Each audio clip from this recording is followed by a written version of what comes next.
Oh There we go. no, I got it. I'm on. Hey, hey, Do you we see? are live. Do you see? Yes, we're live. Okay, because on mine I only see you. Okay. No, I see you, so we're good. We're Oh, live. okay. Okay.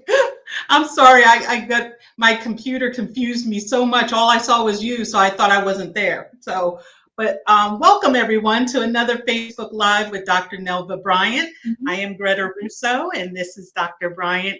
And Dr. Bryant, please introduce Yeah. yourself. Hi, everyone. Thanks for joining us today. We have another great session for us for your plan today. Um, and to introduce myself, I'm Dr. Nelva Bryant. I'm a veterinarian, and I work in the airline industry. I work with Delta Airlines, and I've been on staff with them since the summer of 2018. You might wonder, why would an airline want a veterinarian on staff? I say, why haven't airlines started looking into it sooner? I was brought on staff to help review and revise the policies of for animal transportation. My role is more sitting in cargo, and you might wonder again, why? Be aware, airlines transport more than just your dogs and cats. They transport various animal species domestically and internationally. We help with zoo animal conservation by transporting zoo animals between zoos. We transport hatching eggs and day-old chicks to help feed different nations, basically. So there's a lot that we do, and it's more than just your dogs and cats. And guess what? Regulations for the transportation of animals is not a simple order in the United States. It's regulated by multiple agencies. So I'm there to help us comply and also to ensure animals are safe and get to their destination safely. So that's my role with them. Now, within that, I found, as far as our pets being transported, I just saw a lot of things that pet owners could do differently to help better prepare their pets for air travel. So I developed my platform, When Pets Fly, to kind of share pet-centric travel education. And I've been going on for that. I have a website, www.winpets.com. I'm on social media with Facebook, Instagram, LinkedIn, and also I have a YouTube page sharing information. So that's what I've been doing these past few years, again, sharing pet-centric travel education. And I brought Greta on board a good couple of years ago, and we've advanced, started doing these Facebook Lives. Initially to share, we thought just to share, again, for pet owners focus, but actually it's expanded. I think this is a good platform to share, to introduce folks that are, in my opinion, different stakeholders in the animal transportation industry. There's different roles and things they can do as far as getting pets prepared and just, again, in the whole industry itself. Today, we have Dr. Terry Fossum here, and she's going to talk about CBD. You'd be like, CBD, pet transport, what is that? Well, not sure if you guys are aware of this for pets, but even the AVMA does not endorse sedation or sedatives for pets being transported by air. So, and most airlines also will tell you, especially if you're traveling with a pet by cargo, that sedation is not allowed. So an alternative is the use of CBDs. And we've had someone talk about it in the past, but honestly, the more I need to learn more about CBD. But let me stop. I'm going too far. Greta, introduce yourself. You're my right hand. And we've been working together as a team for a good 4 years now, almost. So doing great. But introduce yourself too, please. Yes. Hi, everyone. I'm Dr. Oh, my goodness. This is not my day. I was introducing myself as Dr. Nelva Bryant. But my name is Greta Russo. Mm-hmm. Yes.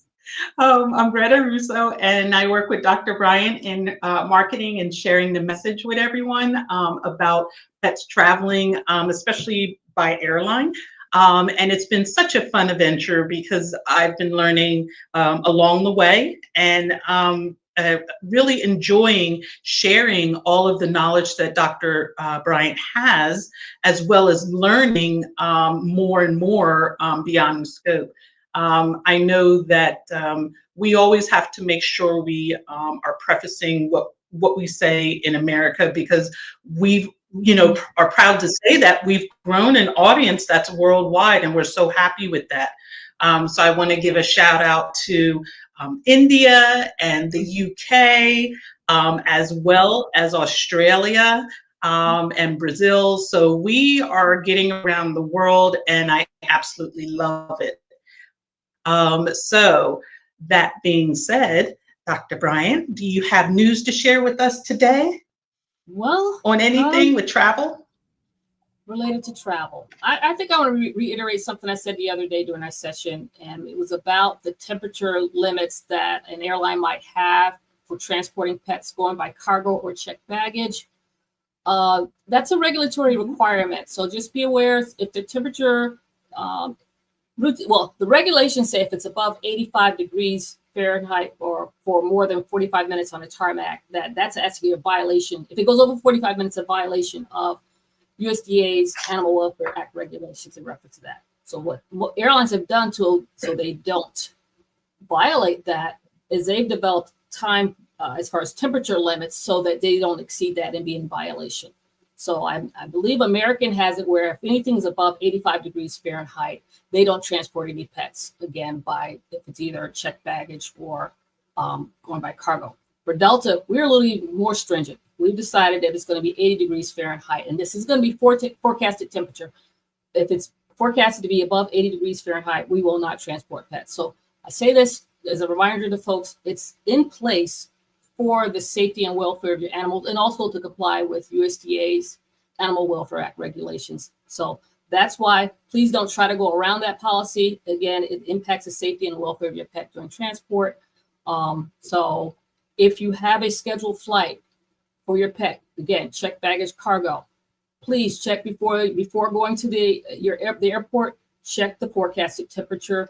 And if it's above those limits that's deemed by the airline, please just be aware there's very good, strong possibility your pet's transport will be canceled for that day. But again, for the safety of the I think for pet parents, when before you get to that point, because you certainly don't want to book it in advance, and then that day come and you can't take your pet with you. But you want to consider when you're going to book the ticket itself. And the summer is going to have 80 to 85, no matter where you go in the world. That's just the summer. So you want to try to pick the first flight out if you have to travel with your dog in the plane. And as Dr. Bryant said, that's by cargo or check. Some planes do check luggage. Is that check bags? Well, to be honest with you, I know for Delta, we have an exception for military or foreign service officers traveling on permanent change of station orders. They're allowed to transport pets as checked baggage. All others are not allowed to go as checked baggage. That's why I brought up both. So your routine pet shipments would most likely be cargo, but exception. Can you explain what checked baggage is? Checked baggage? Can you explain what checked baggage is? Yeah, I don't want people to get lost in what you're saying. The difference between the two is where you check in with your pet. If you have a shipment that's scheduled to go by cargo, you have to tender or take your pet to the cargo warehouse of that origin or where you're leaving from. So it'll be at the cargo warehouse. If it's as checked baggage, or excess baggage, sometimes they'll call it that too. You'll check in at your ticket counter when you check in. They'll come with you. So that's the two differences. So it's where you check in your pet, and basically. So, yeah. And it's interesting because years ago, most airlines would accept all animals as checked baggage. I remember years ago traveling with my little dog, and I went to check in for myself at the ticket counter, and I also checked in my pet at the same place. But a lot of airlines have done away with the ability to transport pets as checked baggage normally. Although, like I said, an exception is in place for your military foreign service officers traveling on permanent change of station orders. So, yeah. And I just want to point out, of course, this does not apply to service dogs because service dogs are allowed in the plane, in the cabin itself. But when you're getting your ticket and you're getting your ticket and your dog or cat is not a service animal, then you want to make sure that you get the first flight because it'll be cooler. Where the rest of the day, it's obviously going to get above 80 degrees. And you don't want the airlines to tell you, no, you can't bring your dog with you on this flight in cargo. So just we just wanted to make sure you knew that. Yep. Just a little bit And further clarify. also, Let me say one thing, just to further clarify. Again, everything I said is, again, checked baggage or cargo. If you're flying with your pet in cabin, the forecasted temperature has no impact on anything. Yeah. Also, I wanted to point out for there's more and more cats that are starting to fly and travel around, which I think is totally awesome. But you know, I think we as cat owners have more to think about when our cats travel with us. One of the main things is the litter. So I know I've spoken to cat parents and they said, you know, so they don't have to carry around a baggie full of litter, and then you got to have a makeshift litter pan. You know, a lot of people will get those materials at the place that they land. So it's just not something they have to carry around. Well, I wanted to just say very quickly, there's a new company that came out and they're providing a solution if you choose to pick it up. It is called the Travel Gravel Litter. There we go.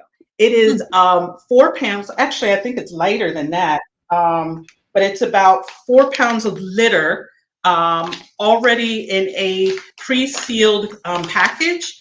And it's very easy, very slim. You can slip it right into your travel bag, take it on board with you, and then get when you get to a facility, you can either pick up an aluminum pan, or before then, they do have disposable litter pans that you can order off Amazon that you can use that travels as well. But I just wanted to make sure that I shared with all the cat parents that travel with their cats that there's a new litter that you can pick up and take with you on your flight called Travel Gravel. Check it out and let us know what you think about Travel Gravel, if you think it's something of convenience, or you know, it's better with the old system that you have set up. So I just wanted to point that out for cats, since we never really get to talk about nifty things for our cat people. Oh, that's very interesting. So very interesting. Yeah, absolutely. So we have a guest with us today, Dr. Terry Fossum. You know what I love, Dr. Bryant, is the fact that we have a veterinarian on talking about CBD. Not that like you said, we've had other people on to talk about CBD. Not that I didn't like them, but you know, Dr. Fossum adds a certain amount of credibility to the facts that she's saying. And how she's coming from a place of a doctor for animals and knows exactly what she should be saying, as opposed to a salesperson. You know what I mean? No. I to be honest with you, I think you need to be careful there's so many people that can have claims about CBD, but I personally, that's out in the pet industry. And I think I've mentioned before, to me, the pet industry compared to the veterinary industry, if it's coming from a veterinarian, in my opinion, is scientific basis behind what they're telling me. If it's coming from the pet industry, I don't know the validity behind it. So I feel that the fact that Dr. Fossum is promoting this, I think I'm going to listen to her personally, because I believe she has a scientific basis behind what she's telling us. So not that the other person that didn't discuss it wasn't on point or whatever. I learned a lot from them, but this is actually a topic to me personally. I just need to hear it more and more so I can learn more about it, because I just really, honestly, I used to have a blind mind to it all, because I always thought CBD was similar to marijuana. So there's a lot of things with it, you know, that it's new for me, and I'm just open to the conversation now, and I'm very excited that Dr. Fossum is going to share it with us today. Absolutely. So let's bring her on board and get this conversation started. I know there's a lot of people interested. Yes. So, hello, Dr. Fossum. Hi, Dr. Bryant and Greta. Can you hear us okay? I can. Can you hear me? Yes. Okay. Thank you for having me on. Yes, yes. I have to say one thing before I forget. You mentioned sedation, and then you talked about temperature. And let's make sure that people understand that when animals are sedated, they can't regulate their temperature. So those two are related too. Mhm. So we'll talk more about sedation, but that's important. That's really important. You know what, Dr. Fossum, I never thought about that and realized that aspect of it. When they're sedated, they can't regulate their body temperature. So Yes. then they're more likely to overheat and Oh my goodness. Yeah. Wow. Thank you. Yeah.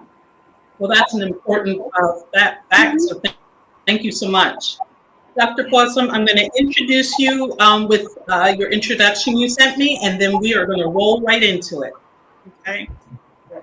We're thrilled to have you here for this special Facebook Live event on flying with pets and CBD.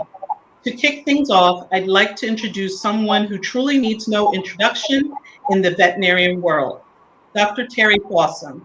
She's a board-certified veterinarian surgeon, the author of the widely used textbook, Small Animal Surgery, and the founder of Dr. Fossum's Pet Care. Throughout her career, Dr. Fossum has been a passionate advocate for advancing animal health through both clinical care and innovation. She travels the world to educate veterinarians and to share her knowledge, earning her the nickname the Taylor Swift of veterinarian medicine for her impact, energy, and loyal following in the field. Today, she'll be sharing science-backed tips on how CBD can help pets stay calm, comfortable during air travel, and why not all CBD products are created equal. Oh, I really want to hear that. Yeah. Please join me in welcoming Dr. Terry Fossum. Let's get started.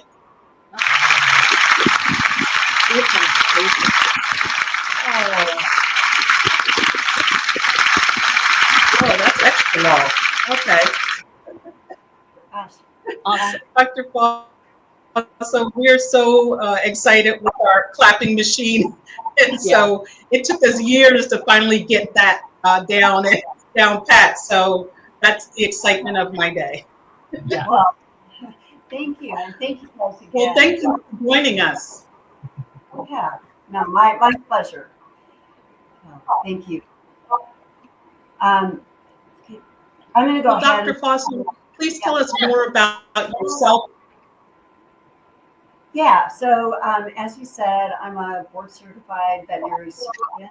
It means that when I finished veterinary school and became licensed, I went on and did an additional 4 years of training to become a surgeon. And then we have an exam that we take, and if we pass it, we can call ourselves board certified. So we're the people that your general practitioner refers cases to when they're really not comfortable maybe handling it, or don't have the experience, or maybe don't have the equipment to do a big specialty practice we have. But let me tell you about why I got interested in CBD. And it was really because at the time, I've lost him since, but I had a 14-year-old Labrador that had a condition called elbow dysplasia. So their elbows, they're really born with the issue, but it worsens over time. And we knew he had it, but as he got older, it really started to bother him. And many dogs, so normally what we would prescribe is very often a non-steroidal anti-inflammatory, but many dogs don't tolerate it because it's pretty hard on their gastrointestinal tract. And he was one of them that didn't tolerate it. So I was searching for something that would give him some relief. And I started really looking at the CBD world. And one of the things I recognized pretty early on is there are a lot of products out there that, this CBD is not regulated. And so there are a lot of products out there that were pretty questionable. And then I came across a study where they had pulled different products off the shelf and tested them. And what they found is that 70% of the veterinary products did not meet their label claims. And that's kind of important because some of them, let me back up a second and say, CBD is not psychoactive. It's not going to affect, your dog's brain. It's not going to make them high. THC is what does that. And some of these products had a lot more THC than what they said on their label. And that could be a real problem. Dogs are much more sensitive to THC than people.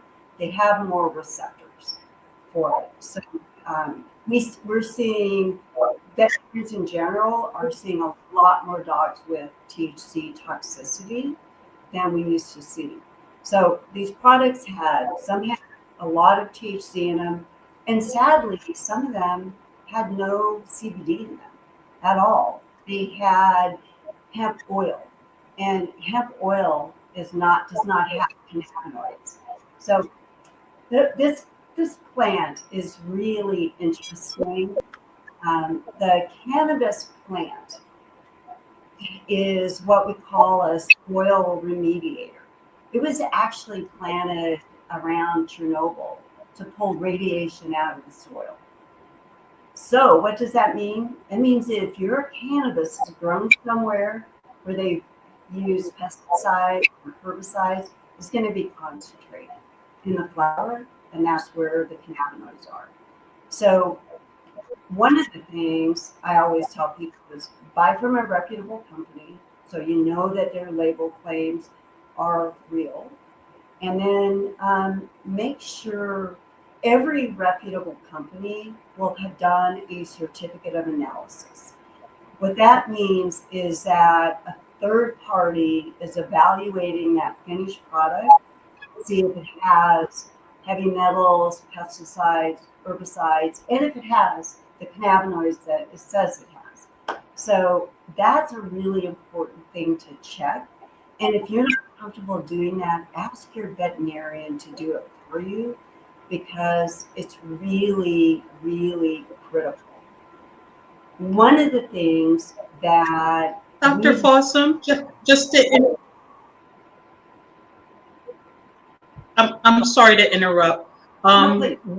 Before we get any further, the analysis, what is the name of the analysis that pet parents should look for? It's called a certificate of analysis, or a COA. Most people are going to refer to it as a COA. And it should be, if you're looking at a website, as far as it's down at the bottom where all the information is, it'll say certificate of analysis. Make sure you check that. So thank you, Greta, for asking. Dr. Fossum, another question for you too. With that though, what exactly, I mean, you can get a certificate of analysis, but how would they know what's good and what's bad as far as, you know what I'm saying? You can have the analysis, they can provide it, but how are they going to really determine that the claim or that this is a good product, basically, based upon that? Yeah, well, it gets a little even more complicated. So a certificate is pretty easy to read. It'll tell you, like, though our product, we decided to combine CBD and CBG. So those are two different cannabinoids. Plus, we put some CBN. The CBD and CBG have been shown to have synergistic effects for pain. So that's why we combine those two. And the CBN is what everybody is now talking about for restlessness. So in people. So we thought that would be a good one to add for calming. But your certificate analysis will actually separate out and say, this is how much CBD is, this is how much CBG, this is how much CBN. And then it'll go through, have all the heavy metals, and it should be not detectable, not detectable. Pesticides, not detectable, or below the limit of quantification, which means not detectable. Those are pretty easy to read. Also, the honest truth is that people are now putting out false seals, making them up. So what that says is buy from a reputable company. And what I'm going to tell you is, so a lot of the human companies, when they started seeing pet parents being interested in CBD, they started to put out pet products. But what they do, by and large, is spend any time figuring out how to dose dogs and cats. And, if we see dogs that are 2 pounds and we see dogs that are 150 pounds. And we have to dose them differently. But a lot in humans, they don't always do that. And so please, be careful, because a lot of these companies, I can't even figure out how much you're doing based on what they have on their package.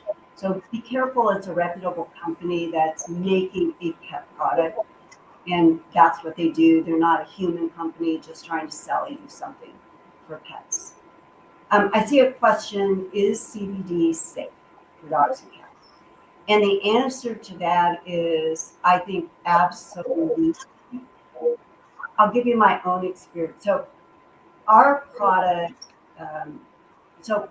there's categories of CBD, and I want to try and explain that.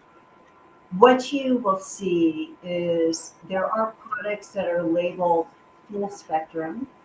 There are products that are labeled broad spectrum, and then there are products that are called isolates. And that's all has to do with the extraction. So a full spectrum product has all the cannabinoids, and there's been at least 140 cannabinoids identified. And it has all the other things that are in the plant. And there's a belief that those work together synergistically to provide benefit. The term that's used is the entourage effect. But because THC can be dangerous, some people like us elect to remove it. So a broad spectrum product does not have THC. It has everything else in it. And then if you go down to an isolate, it means it has been extracted to the point that it's only CBD, nothing else, like 99.99% CBD. And it's isolates that the FDA has approved for seizures in children. And it's the only CBD that has been approved is for seizures in children. There is no FDA approved pet product for CBD. Haven't done it. And not likely to do a broad spectrum, because frankly, the CBD likes one molecule products. They don't like combination products.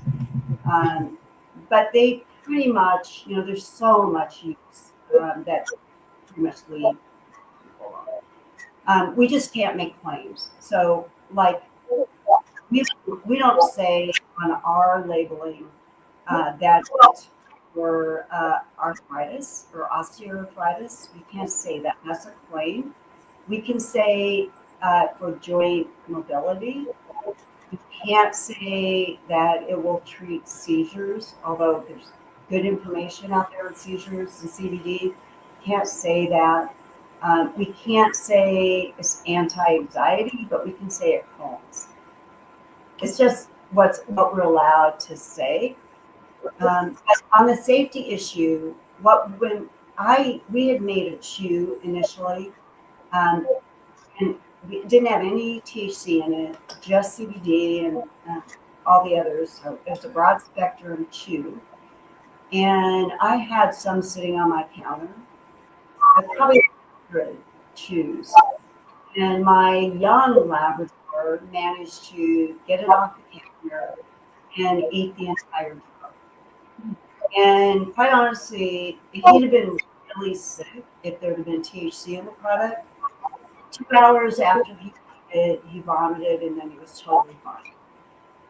He was probably overdosed 1,000 times, and no lasting effects. So do I think CBD is safe? I don't worry about it at all. Now, having said that, I'm going to tell you, there was a study I just read a couple days ago in humans where people on really high doses of CBD, a very small percentage, did see an increase in liver enzymes. Whether that's important or not, we don't know. The most part, we don't worry if we see a minor elevation in liver enzymes. We think that's the liver metabolizing the product, not toxicity. So as far as we can tell, and there was a 6-month study that was done in dogs with CBD that showed no adverse effects. So I think it's safe. I don't take it to my dogs. Mhm. No, that's good. Well, that's interesting. I just want to go over. You said so. The full spectrum may have THC in it, plus all the others and everything. So I would say a person definitely needs to be careful with any product that's full spectrum, giving it to their pet and everything. And again, I'm sorry, I'm just reiterating what you're saying. And again, also, I don't know what's on the commercial market right now. If you go to the pet store, do they commonly sell full spectrum or broad spectrum or isolates, or how? Not isolates. I don't think you're going to see those, especially. Okay. You're going to see full and broad spectrum products probably. Okay. Remember legally, I think 0.3% CBD you can have in a product, the federal laws. So, legally we can't have too much CBD in a product, but there are still companies out there that do. And clearly, like I said, from this labeling, they're just labeling the products incorrectly. Probably. It's so scary, though. Can you give examples of what you would consider a reputable company? I mean, are they names that they should look for? I mean, of course, I would definitely get your product, but if there are any other reputable companies you can recommend for pets? Yeah, I mean, I think there are a number. I hate to call out our competitors, but I think Alpha's got a good product. It's different than ours. It doesn't have the CBG and the CBN in it. They've added a different cannabinoid, CBDA. I think they're a reputable company. There's a couple others out there that I haven't really delved into. Honest Pause one, it'd be worth taking a look at. What I would suggest is talk to your veterinarian. Mm-hmm. Veterinarians, CBD has been really difficult for veterinarians because some states initially would not even allow veterinarians to talk about it. And where else do people get, based information than from their veterinarians? But veterinarians can have that. That's pretty much gone. But I will tell you that veterinarians are still concerned because most veterinary licensing boards have failed to give any guidance to veterinarians. Like, they don't say it's okay, they don't say it's not okay, they just don't give any guidance. So veterinarians are concerned that they might get called, for a state licensing board, and the issue might have been something that can be, oh, by the way, what's this CBD? So veterinarians are a little concerned, but most of them will at least talk to you. Many of them don't know. And so, but talk to them, and if they don't know anything about it, ask them. We have, if you're a pet, if you're interested in CBD webinar on our website that talks about it. We also have a webinar for veterinarians to learn about CBD. So there are trusted resources out there. You use them. That's perfect. Bryant, another full and broad spectrum isolates that's worth saying, especially for any veterinarians who might be listening, is we believe that full and spectrum products, pharmacokinetically, they have a curve where you get more and you get a better effect, and then you get more and it plateaus. So if you get more, you're not going to get a greater effect, but you're not going to get a lesser effect either. With isolates, it seems to be a bell-shaped curve, which means you don't get exactly the right dose. You give too much, you get a lesser effect. We don't know the exact dose to give dogs. We have a dose that I recommend starting dogs at, but every dog's a little bit differently. And that's part of the reason I would stay away from the isolate if it were even available, and affordable, is that I think we have a lot we need to figure out with dosing before an isolate makes any sense. You know what? I mentioned before we started this session with you briefly. I've encountered, now majority of times now with fear-free or say pets that come into the veterinary clinic, they must be sedated or something. And there's a lot of pet owners that will try CBD to do this, but then they'll bring the pet in and there's no impact, no effect on the pet. And it's like, well, I don't understand. I gave it CBD. Can you explain a little bit for folks to understand that it's not always an immediate impact or immediate effect giving CBD to a pet? Sometimes it's an additive effect, or it might take a few days. So could you explain that a little bit? Yeah, I think that is really important. And, let's tie this back to flying with your pet. So CBD generally is not going to give you an instant effect. It's going to build up over time. And so generally what we recommend is at least give it 3 days, preferably 5, before you're going into the veterinarian, or it's 4th of July.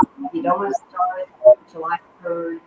You're flying with your pet. You don't know how your dog is going or cat is going to respond. Give it for 3 to 5 days and assess the response. Because you may find that, like I always tell people, for seizures, we have to go with a higher dose than we do for mobility. But I think for calm pets, we oftentimes can get away with even a lower dose than we use for mobility. You need to, but every dog's different. You may need to play around with that. So give yourself the benefit of a little time. But this is not something that we give and expect your pet to be sedated 10 minutes or 15 minutes later. It's not going to generally work like that. And if it does, you may be giving way too high dose. Right? Or as you said, it might have THC in it as well. THC in it. So that's not the expectation. Give it a little time and test it out. Yeah. Dr. Fossum, when we had people talking about giving your pets CBD before, one of the questions we have a lot of loyal listeners that sent in questions when they came in, and one of them was for the small dogs. This lady and a group of her friends, they all had like Yorkies, and they gave the CBD, and instead of calming them, it made them more hyper. Is that an adverse reaction to the dosage, or is it because there's maybe some impurities in there, like you mentioned before? But how can somebody, I guess the question is, what should a person with a small dog like a Yorkie, what should they look for? And please, you can definitely use your products as an example. So one of the biggest things with CBD is you have to dose it correctly. So the dose that we typically recommend starting dogs on is 2 milligrams per kilogram. And, it's very hard to dose with a dropper. So because, I'm medical, when we developed our product, I wanted to try and be more accurate than that. So we actually have a dosing syringe that we recommend, and we have a dosage calculator on our website where you can put your dog's weight in, and it will give you a dose to start with. And that's really important because people get confused. I was going back and forth with a lady the other day that had a 4.7 pound dog. And she just couldn't figure out how much to give. So we worked through that, and a tiny amount. She wanted to get the really low dose. The dog did have some underlying liver condition. And so we started with like 1/10 of a cc of a very low concentration. That's the other thing. CBD, you can make it in different concentrations. So, and you want, so like we have one for small dogs. We have one for medium dogs, we have one for large dogs. Because, a large dog formula, you're never going to be able to give a small enough amount to not overdose on a really highly concentrated product. On the other hand, if you have a big dog, you don't want to give them 50 syringes a day, to get them their dose. So it has to be. We just haven't found a way to have a one size fits all for CBD. Although we get asked, can you do that? It would be cheaper for us if we could do that. We just don't think you can do it accurately. So I really like the syringe. It's not always required. Like we also do have a pump, one that you can pump onto food, and so that works too. But I don't know. There's nothing in CBD, to my knowledge, that should cause a dog to become hyperactive. So I would want to know how they dosed it and what was in that product before I could even really surmise what happened. Yeah. You know what just came to mind too, Dr. Fossum? Can CBD be used in all dogs? What if a dog has an underlying medical condition, liver disease, kidney disease, heart problem? Can CBD be used, in all dogs? Or cats? I'm sorry, let me not forget cats. Yeah, that's a great question. The studies are still somewhat limited. So I will tell you that it has been used in conjunction with most of the medications that we would give for multiple. So the non-steroidals, it can be added to, not a problem. I have a lot of people who add it to seizure medication that their dogs are on. There's studies out there on seizures, but not great studies, in my opinion, on combining, classics, anti-seizure medication with CBD. So liver disease, I don't know that you couldn't give it to a dog with liver disease, but I would, again, start at a low dose because they're not going to metabolize it in the same way if they have severe liver disease. So what I always tell people is talk to your veterinarian. Don't, if your dog, if you know your dog has liver disease, you are dealing with a veterinarian. So please talk to them about it. Don't just start this on. But we have a lot to learn. It's honestly, CBD is kind of a new product in veterinary medicine. Yeah. Yeah, there's a lot of pet parents that, they will go in the stores and read the boxes and try to decipher everything on their own, or even talk to the sales rep. And I would think, just like any other medication, the best route would be to start with the veterinarian, since the veterinarian knows your pet's individual body chemistry. After seeing them for a while, they'll know what medications they're on, how the CBD you pick up will work with it or react to it. So I have so hardly, I absolutely agree with everything you're saying, that they should start with the veterinarian in planning this process, because, that was not said before on our show. And so I think with going on this journey with your veterinarian will help you medically to figure out what best will work for your pet. So, and one of the things that I love about you and your product is not just, you're not just pushing CBD and, you want to get it from me just because I'm a doctor. But also, I love the fact that you have so many educational resources so people can read about what they need. And also, you're offering them different things. So I wanted to share with everybody, different resources that you have. So if you could please tell us about this resource that people can find on your website. What pet owners need to know? What is this document all about? Yeah, so that will walk you through CBD. It starts with talking about difference between CBD and THC, and which is psychoactive, what is not, and then it goes through some of the studies that now they're not. It's not comprehensive. There are new studies coming out all the time, but I'll walk you through studies and just generally give people, I think, some comfort with how CBD works and what it is, and how we dose and all of that. So it's just a good source for anybody who wants some information that is not from Dr. Google, but from people who actually research. Yeah. And then again, Absolutely. And the dosage calculator, I think, is really helpful for people because they do get confused. So, access that. You don't have to buy products. So if you can access that, do it. It'll help regardless of what product you're using.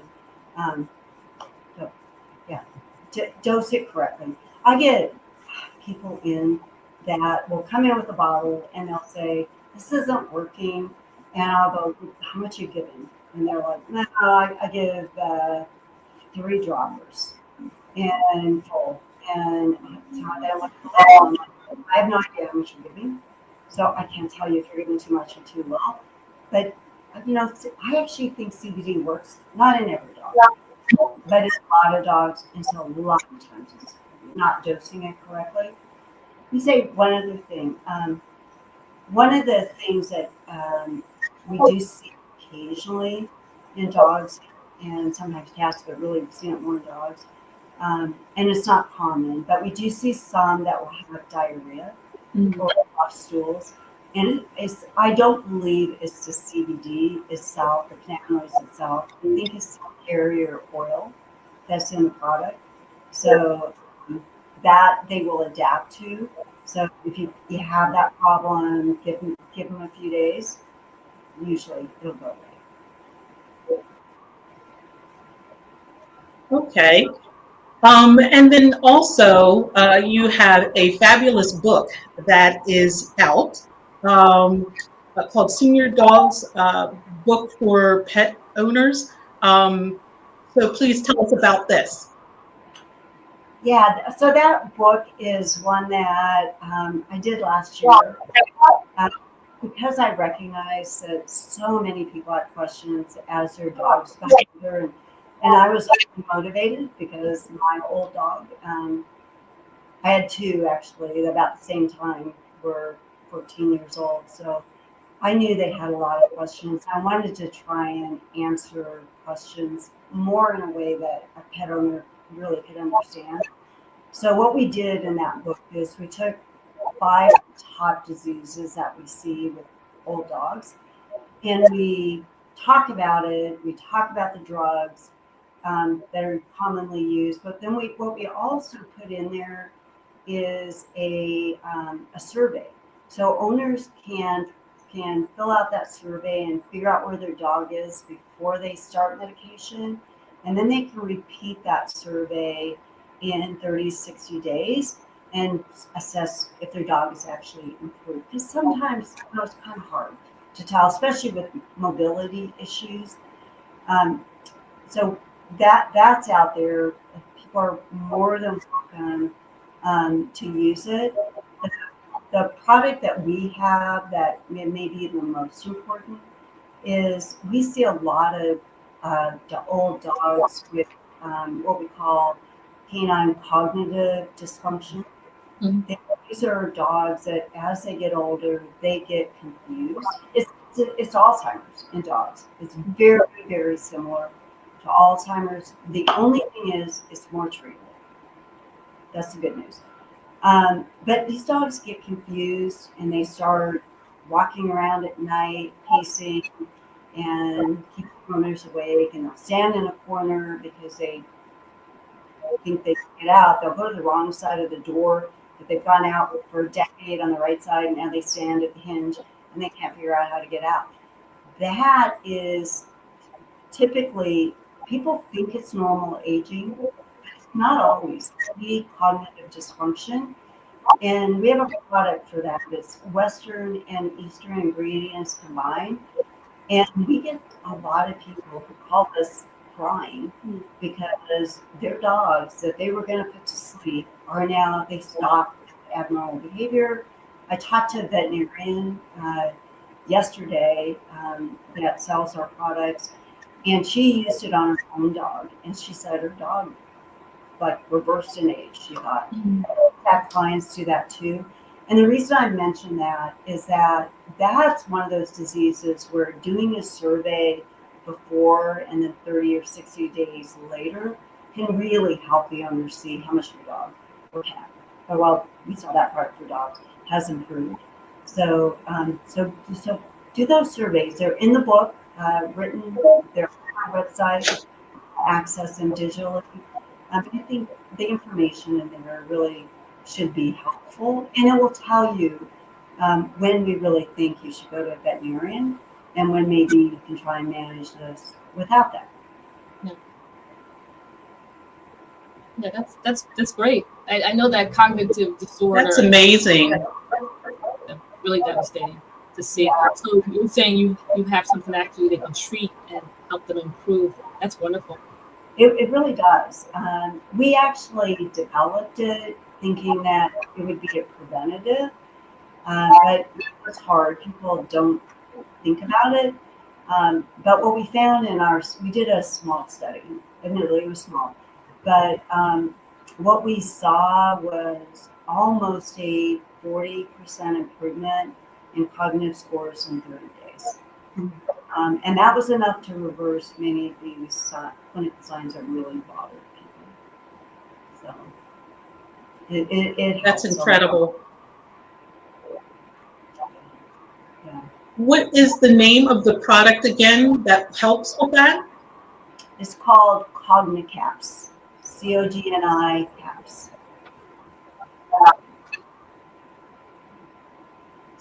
Yeah, and like I said, I mean, we literally had a problem cry. We had a lady call the other day that she started using it because her boyfriend told her it was, the dog fur. And she put her dog on this, and this all of a sudden went away. And she said, "You guys saved my relationship." I'm happy to do that, but we're most happy that your dog is better. Yeah. That's incredible. I hope people go to your website, and look up CogniCaps, because it's sad to see humans in dementia, let alone a dog. And if you could, give them a little bit extra time, because one of my friends, she had a miniature poodle, and we didn't know that it had dementia. I didn't even know that existed for dogs, but I thought it was a part of aging because when he would get frustrated, like he knew he did something wrong, and he would start to growl. Or like if she tried to fix him, like he did go on the wrong side of the door, and she went to pick him up to put him on the right side, and he growled and snapped at her. And so we just thought it was him being an ornery old man. So I'm so happy to hear that you have something that can help that situation. Well, sadly, a lot of people think it's normal aging, Greta. That's the problem. And that's why I don't really believe any of the studies out there that have tried to say how common it is, because so often it just gets, oh, it's just normal aging, it's not CCD. And it's cognitive dysfunction, and these dogs really could potentially be helped. They just don't get diagnosed. So, yeah. Thank you for that. It's so common and it's sad. So if you look at the literature, they'll say, a third of the dogs over, 12, 14 have it. It's much harder than that. Yeah. And I know one of your last resources that you offer is, let's see, did my band, okay, there it is. The Cutting Edge Vet podcast. Tell us all about your podcast. I haven't done a lot with it. I'm going to admit, but what the intent is, and there's some podcasts up there, was to interview veterinarians to really talk about those common diseases that are really frustrating. So we've talked about dental disease in older dogs. We've talked about, neurologic issues in dogs, itching, things of that nature. So I need to do more. I actually need to do you, Dr. Bryant, get you on there, talk about transportation. We will set that up because great. many people want to know about it. So. Yeah, no, I'm sorry I wasn't aware you had a podcast, but that's great. I'd definitely love to join and share pet travel education with the group and everything. And also, I'm sure the common issues that veterinarians encounter with getting pets prepared for travel. So, yeah, we'll do that for sure. Let's see, what have we forgotten? Can you think of anything else? Let's see, did you forget anything? Again, CBD, you were saying, can be used for more than just travel, but I do think we need to start thinking about more for travel because again, it's against AVMA, doesn't agree with sedation for pets traveling. So we need an alternative. And CBD, a good CBD product is what's needed in these instances. So, but then also CBD for individuals that have anxiety due to the thunderstorms or, fireworks and everything. So definitely need to talk about it more and everything in reference to that. And also, like I said, also to promote the fear-free. You got so many pets that fearful going to the veterinary hospital. So this use as well to calm them. Yeah, and what we're seeing, I'm sure you see it too as veterinarians, is we're getting information about sedating dogs before they come into the clinic or cats. And it's like, they're using things like African and stuff. Like, yeah, I personally would rather give my dog CBD than, a drug that we know is going to sedate them. Right.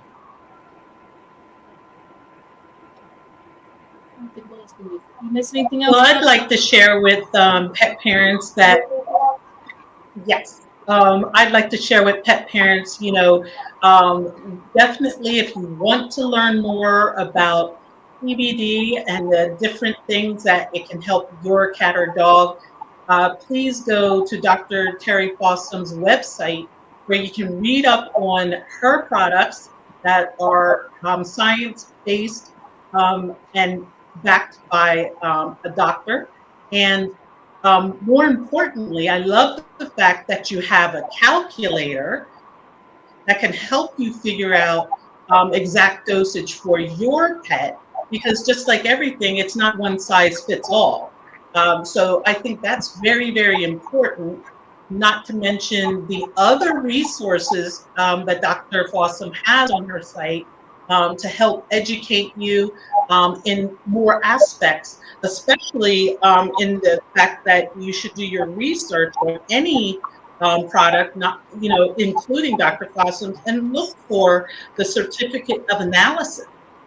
You want to make sure that what you're picking up and putting into your pet is something that is going to be good for them and doesn't include anything extra that's not supposed to be in there. And then definitely she has a contact page on her website, so you can set up your own appointments or even just reach out and ask questions.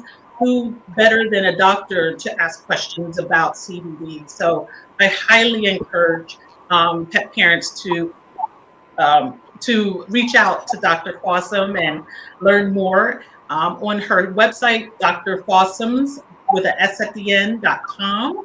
And then you can also keep up with Dr. Fossum and her adventures on social media. She has a YouTube channel. You can follow her on Instagram as well as Facebook. And I'm sure you can even leave comments and connect with her through her social media as well. So please, everyone, including veterinarians, so you can educate yourself on CBD, please reach out to Dr. Fossum and learn more about CBD and specifically her products that she offers. Dr. Fossum, is there any last minute things you'd like to say to everyone? You did an awesome job of summarizing our discussion. So thank you so much. No, I have nothing more to say. I'm sure I'll think of things after we sign off, but I think we're good. Well, I'm very happy you joined us today, Dr. Fossum. Okay. Dr. Bryant, do you have anything? Yeah, I was saying I'm very happy you joined us today. So thank you for being on as a guest. I learned a whole lot more about CBD than before. Again, it's a topic that I need to definitely continue doing more. And I actually need to sign up for one of your training sessions myself to learn more about it and everything, so I can share further information with it. So thank you for sharing that with us today. Really appreciate it. Thank you. Thank you for having me. Mm-hmm. You're welcome. Well, everyone, this was our last Facebook Live for July, and we hope that you enjoyed all of them.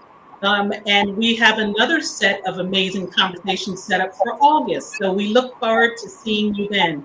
Until that time, you and your pets, we hope you have a great summer and do well surviving this heat. So for now, bye-bye. Bye-bye.